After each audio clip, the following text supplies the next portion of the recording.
Welcome back to all the viewers. Today we will start with the statistics part.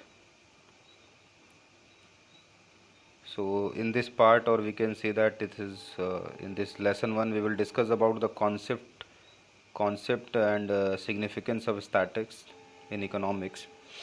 So firstly we will describe about the concept. ये कह सकते हैं हम chapter का नाम है हमारा concept and significance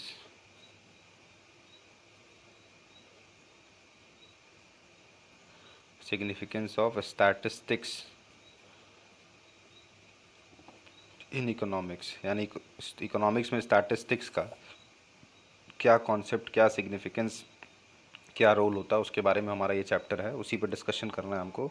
so actually जो है इकोनॉमिक्स में स्टैटिस्टिक्स का बहुत ज़्यादा रोल है, तो एक एक करके हम देखते जाएंगे और हमको जो है क्लियर होता जाएगा। तो आज हम कुछ कॉन्सेप्ट्स, ईजी कॉन्सेप्ट जो यूज़ किए जाते हैं उनके बारे में देखेंगे। तो सबसे पहला कॉन्सेप्ट हमारे पास जो आता है वो होता है हमारा consumer.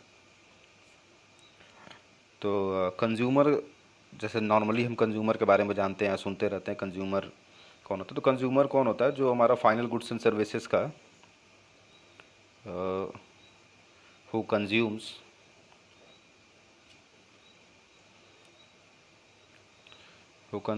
Final goods and services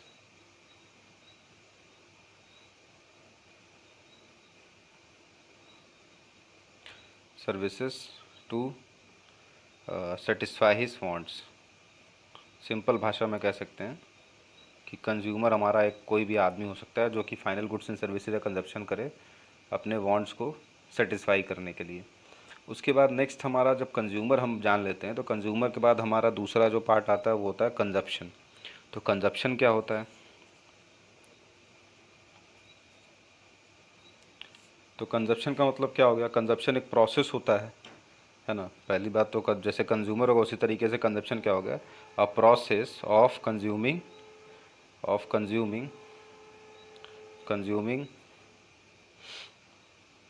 goods and services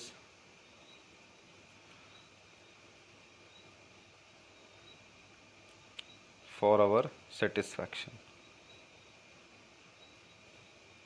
मतलब ये प्रोसेस है। जैसे कंज्यूमर कोई इंसान होता है जो कि कंज्यूम करता है फाइनल गुड्स एंड सर्विसेज अपने ज़रूरतों को पूरा करने के लिए, उसी तरीके से कंजप्शन इज़ अ प्रोसेस जिसमें हम गुड्स एंड सर्विसेज जो कंज्यूम करते हैं अपने आप को सेटिस्फाई करने के लिए। तो यूटिलिटी वैल्यू उससे निकलती है, उसी को हम लोग कंज्यूम करते हैं। इसी तरीके से इकोनॉमिक एक्टिविटीज़ अगर हम कहें तो उसमें कंज्यूमर कंजप्शन के बाद जो दूसरा आदमी आपका इंपॉर्टेंट होता है वो होता है आपका प्रोड्यूसर। तो नेक्स्ट हम थर्ड आदमी के बारे में जान लेते हैं, वो है हमारा प्रोड्यूसर। अब प्रोड्यूसर के बारे में तो जनरली हम सुने ही होंगे कि प्रोड्यूसर कौन होता है, फिर भी एक बार हम देख लेते हैं कि प्रोड्यूसर हमारे इसके हिसाब से कौन होता है। तो प्रोड्यूसर वो होता है हु प्रोड्यूसेस, और हम कह सकते हैं sells goods and services to generate income.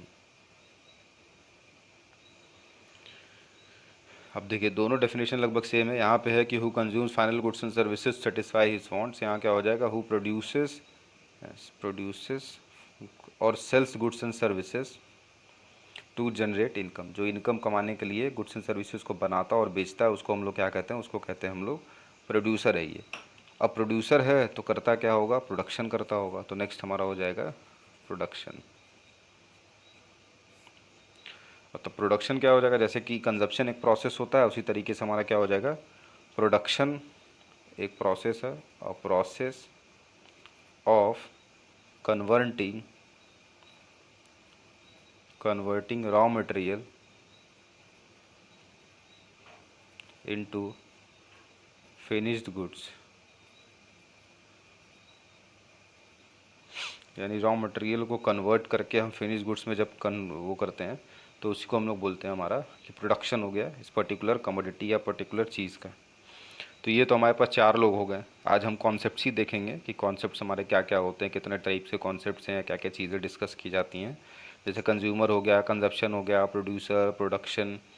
अब एक कॉन्सेप्ट आपका और आता है इसमें, इसको बोलते हैं हम लोग सेविंग और इन्वेस्टमेंट। तो एक हो गया आपका, पांचवा हो गया आपका सेविंग्स। अब सेविंग्स के पार्ट में हम देखेंगे कि सेविंग्स का मतलब होता है इनकम का वह part, that part of income which is not consumed, मतलब कंज्यूम नहीं किए हैं तो बचा लिए हैं उसको हम लोग, ये कंजप्शन से बचा लिया गया है और इस पैसे को हम लोग सेव कर लिए हैं, तो ये हमारा सेविंग कहलाता है। इसी तरीके से फिर हमारा सेविंग के बाद है, सेविंग के बाद हमारे पास है नेक्स्ट 4 5 छठवां हो गया हमारा इन्वेस्टमेंट। तो इन्वेस्टमेंट में क्या हो जाएगा, इन्वेस्टमेंट का मतलब हो जाएगा कि प्रोडक्टिव यूज़ ऑफ मनी, इसको एक तो सिंपल फॉर्म में हम लोग कहते हैं productive use of money. Productive use of money हम लोग सिंपल फॉर्म में कहते हैं प्रोडक्शन को, या फिर हम लोग इसको अदरवाइज़ और भी कह सकते हैं कि जब प्रोड्यूसर जो है हमारा जब एक्सपेंडिचर करता है एसेट्स, ये परचेज ऑफ एसेट्स, जिसकी वजह से वही मनी का जनरेशन हो, तो हम सीधा बात हम प्रोडक्टिव यूज़ ऑफ मनी कह दिए, और हम कह सकते हैं generation of income by producer. तो ये हमारा हो गया इन्वेस्टमेंट। तो इन्वेस्टमेंट क्या हो गया, प्रोडक्टिव यूज़ ऑफ मनी, यानी मनी का प्रोडक्टिव यूज़ करना, या जिससे कि जनरेशन ऑफ इनकम हो, उसी को हम लोग बोलते हैं हमारा इन्वेस्टमेंट। तो ये तो हो गए हमारे कुछ टर्म्स जो कि जनरली यूज़ किए जाते हैं या पूछे जाते हैं हमारे इकोनॉमिक्स और स्टैटिस्टिक्स के पार्ट में। फिर आपका बात आता है कि इकोनॉमिक प्रॉब्लम क्या है, तो इकोनॉमिक प्रॉब्लम को भी देख लेते हैं। 6 के बाद 7वां हमारे पास हो गया इकोनॉमिक प्रॉब्लम। ये सब इकोनॉमिक्स का ही पार्ट है जनरली, लेकिन अब इसमें भी थोड़ा थोड़ा हम देख लेते हैं तो एक बार रिवीजन भी हो जाएगा। तो इकोनॉमिक प्रॉब्लम का मतलब होता है it is a problem of choice arising on account of scarcity of resources and these have alternative uses. तो इकोनॉमिक प्रॉब्लम को हम लिख सकते हैं it arises due to scarcity of resources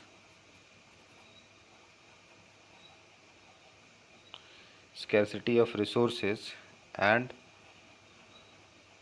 alternative use of scarce resources।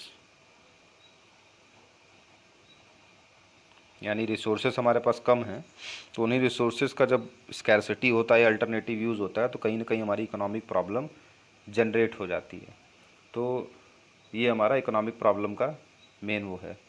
अब हम बात करते हैं इकोनॉमिक प्रॉब्लम के साथ साथ फिर हमारे पास हैं कुछ जो हैं कंपोनेंट्स ऑफ इकोनॉमिक्स हैं, जिसमें जनरली 3 कंपोनेंट्स ऑफ इकोनॉमिक्स हैं हमारे पास।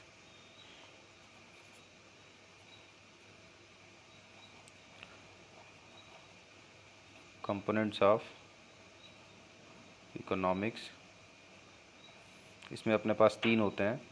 एक तो आपका है जो हम लोग पीछे पढ़े कंजप्शन हमने पढ़ लिया।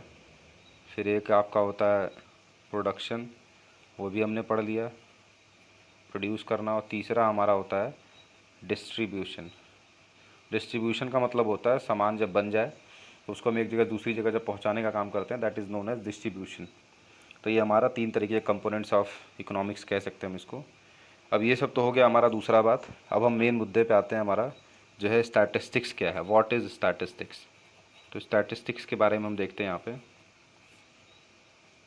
तो स्टैटिस्टिक्स का जो हमारा मेन जो टॉपिक भी है, तो स्टैटिस्टिक्स का जो है मतलब काफ़ी जगह अलग अलग लिखा हुआ, तो इसके 2 टाइप के वो हैं, एक प्लूरल है एक सिंगुलर करके लोग ऐसे समझते हैं। जनरली हम एक अपना लेके चलेंगे जो कि है स्टैटिस्टिक्स का मतलब होता है स्टैटिस्टिक्स न्यूमेरिकल स्टेटमेंट्स होते हैं of facts in any department of inquiry placed in relation to each other. ये उसका प्लूरल सेंस भी कह सकते हैं।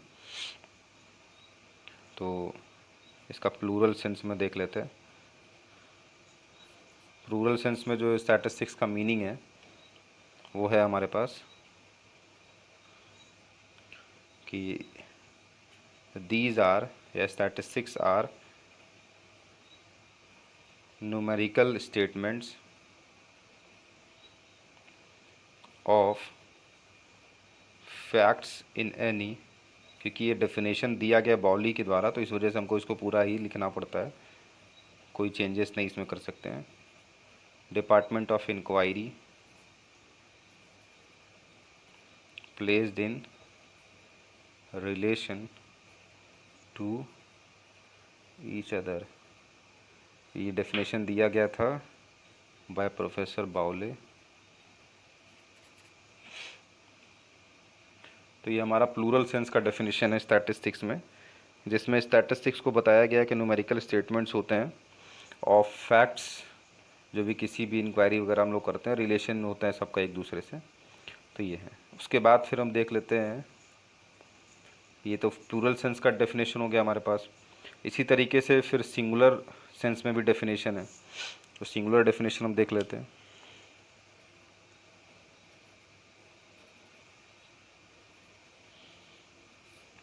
सिंगुलर सेंस कह सकते हैं या सिंगुलर डेफिनेशन कह सकते हैं। तो इसमें हमारा स्टैटिस्टिक्स किस तरीके से डिफ़ाइन किया गया है उसमें देख लेते हैं। May be defined as, statistics may be defined as the collection, ये हमारा ओरिजिनल डेफिनेशन इसी पे डिपेंडेंट है। Presentation, collection, presentation, analysis and interpretation of numerical data. Generally हम डेफिनेशन पढ़ते हैं तो यही पढ़ने को मिलता है। इस डेफिनेशन को क्रॉक्स्टन एंड कॉर्डन ने दिया था। ये दो डेफिनेशन हो गए हमारे पास, एक प्लूरल सेंस की, एक सिंगुलर सेंस की।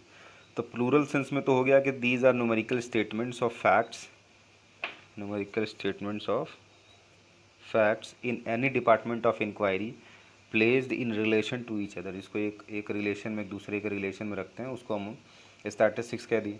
सिंगुलर सेंस में क्या होता है, ये एस है यहाँ पे और ये टी है। स्टैटिस्टिक्स में भी defined as the collection, presentation, analysis and interpretation of numerical data. ठीक, यानी कि डाटा को कलेक्ट करना, प्रेजेंट करना, एनालाइज करना, इंटरप्रेट करना। इंटरप्रिटेशन मतलब होता है कि अपने जो यूज़फुल यूज़र्स हैं उनको डाटा बताना, तो वो हमारा स्टैटिस्टिक्स कहलाता है। तो इसी तरीके से कुछ स्टेजेस हो गए, जैसे कलेक्शन हो गया, फिर ऑर्गेनाइजेशन हो गया, फिर प्रेजेंटेशन, एनालिसिस और इंटरप्रिटेशन। तो लगभग 5 स्टेजेस इसमें बताए गए। 5 स्टेज कह लीजिए, जो भी कह लीजिए। तो 5 स्टेजेस में जैसे सबसे पहले हम क्या करते हैं, डाटा को कलेक्ट करते हैं, तो कलेक्शन हो गया। फिर ऑर्गेनाइजेशन हो गया, डाटा को ऑर्गेनाइज करते हैं। फिर प्रेजेंटेशन, डाटा को प्रेजेंट करते हैं। फिर एनालिसिस, डाटा को एनालाइज करते हैं। और लास्ट में इंटरप्रिटेशन करते हैं। इंटरप्रिटेशन यानी लास्ट में डाटा को इंटरप्रेट करते हैं। तो ये सिंगुलर सेंस के हिसाब से इसको कहीं कहीं इसको लिखा जाता है कि स्टेज 1 है ये, फिर स्टेज नंबर 2 पे ये काम, स्टेज नंबर 3 पे प्रेजेंटेशन, स्टेज नंबर 4 पे एनालिसिस, स्टेज नंबर 5 पे इंटरप्रिटेशन। तो ये हमारे कुछ स्टेजेस होते हैं अकॉर्डिंग टू सम स्टैटिस्टिशियंस। तो ये तो हो गया हमारा स्टैटिस्टिक्स का कि क्या क्या इसमें डेफिनेशंस हो गए और कुछ हमारे टर्मोलॉजीज हो गए। उसी तरीके से हमारे फिर स्टैटिस्टिकल टूल्स हैं, अलग अलग जो है स्टडी, अलग अलग टूल्स वगैरह हैं कि भाई किस तरीके से किसको यूटिलाइज़ करना है। तो वो सब हम नेक्स्ट उसमें पार्ट में देखेंगे। नेक्स्ट पार्ट में हम फीचर्स और कैरेक्टरिस्टिक्स ऑफ स्टैटिस्टिक्स के कैरेक्टरिस्टिक्स के बारे में बात भी कर लेंगे, और साथ ही साथ स्कोप ऑफ स्टैटिस्टिक्स क्या है। फिर आपका स्कोप ऑफ स्टैटिस्टिक्स में नेचर, सब्जेक्ट मैटर और जो लिमिटेशन वाला पार्ट है वो सारा हम लोग नेक्स्ट पार्ट में कवर अप करेंगे। सो आज की वीडियो में इतना ही। Thank you for watching this video.